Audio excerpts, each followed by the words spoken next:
This is an update to a video that I posted yesterday. My speculation that all hell is going to break loose here in Minnesota as the temporary protected status for hundreds of Somali immigrants here in Minnesota is expiring on this day, March 17th, St. Patrick's Day.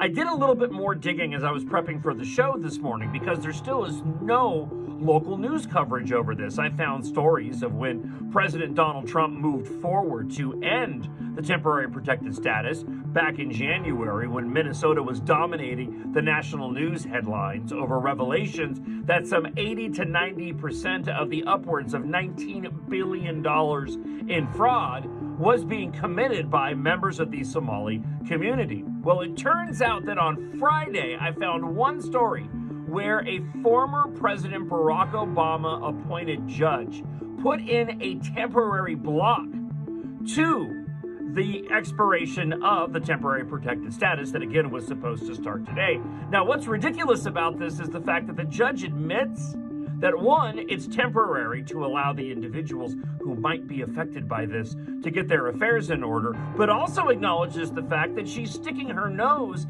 into an issue of which she shouldn't be sticking her nose into. In her ruling, she acknowledges that this is controversial.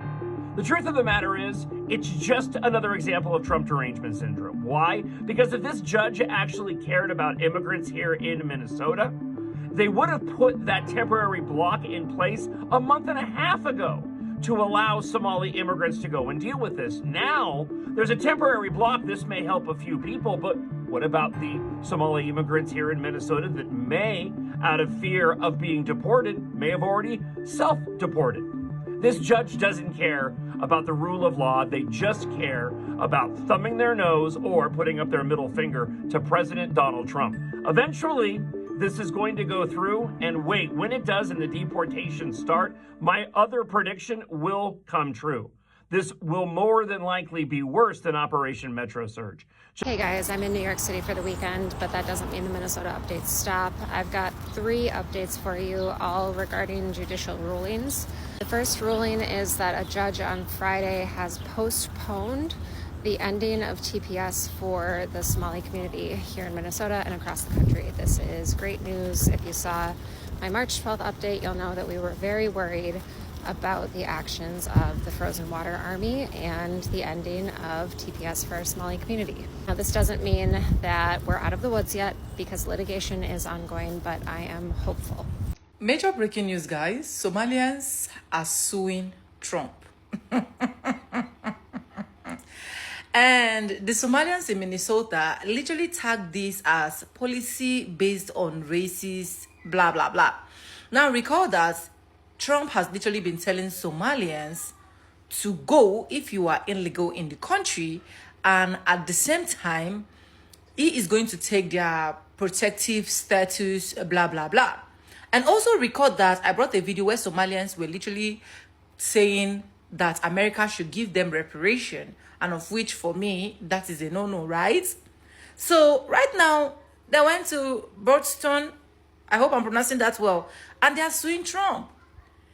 Remember that Somalians came into America when there was war in the 90s in their country, and America decided to help them as refugees and give them some parts to stay, which they dominated Minnesota mainly. And it got to a point, they started saying they are the ones that are doing the job for Americans. They started saying they owed Minnesota, that Minnesota was literally promised to them by their ancestors 3,000 to 4,000 years ago. It didn't only end here. They claim they were never black Americans, they were never black and they're Arabs. And what's made it the worst, that is American and are saying you must go, is the fact that their fraudulent attitude was not coming out. Everything was not revealing all the scams that they've done in Minnesota, right? And now Somalians, the same Somalians, are suing Trump. They are suing someone that is busy fighting war. God. What? Let me know what you think. I'm a proud Somali American. I appear before you today not just as a civil rights advocate, but as a witness. I'm here to testify to a sustained pattern of organized disinformation and targeted harassment against the Somali American community. We have witnessed and documented an organized, coordinated hate targeting Somali Americans marked by nearly identical language appearing across multiple online platforms within a compressed time frame. This activity originated and organized in MAGA online spaces, was designed, manufactured, fear to dehumanize an entire community. President Trump amplified and legitimized those narratives on social media, culminating in Christmas Day statements referring to Somali Americans as garbage. Words from a president of the United States are not symbolic. They authorize behavior. They normalize harassment.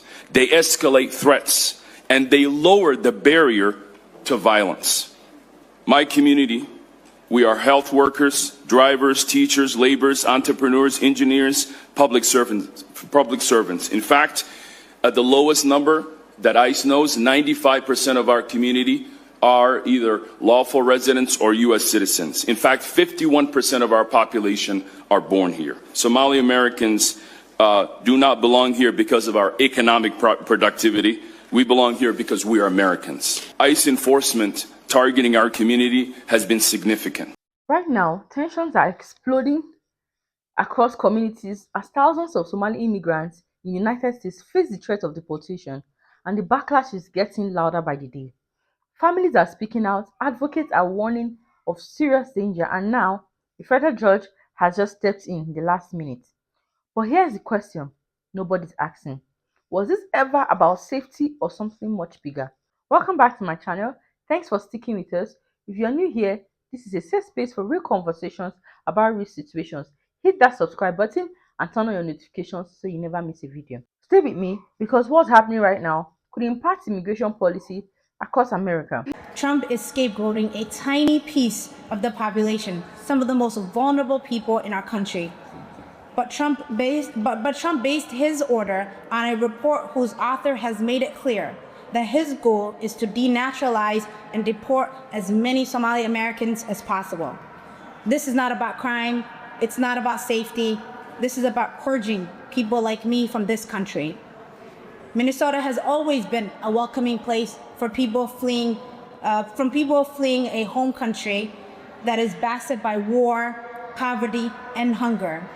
Europeans in the 19th and 20th century, Black Americans from the South, Hmong and Vietnamese, Liberians and East Africans and Latin Americans. This embrace of new culture is one of our greatest strengths. The first generation came here as immigrants, the second as Americans. They are our teachers, nurses, blue-collar workers, small business owners, and public servants. Donald Trump wants to make Americans hate each other over race and religion. That might play well on Truth Social or Fox News, but it's not going to work here in real life. So it seems like deportations to third countries will continue.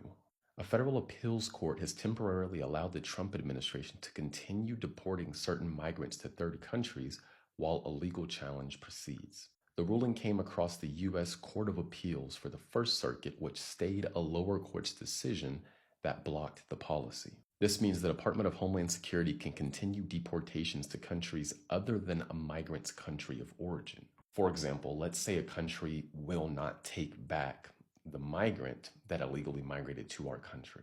Here's where things stand. Deportations are on and fully effect, but the threat is very real and the legal battle is far from over. For Somali communities, this isn't just politics.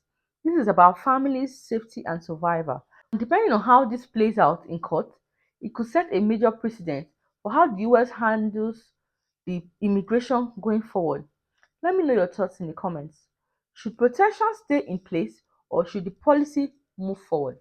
If you value conversations that go deeper than headlines, hit that like button, subscribe if you haven't already, turn on notifications so you don't miss future discussions.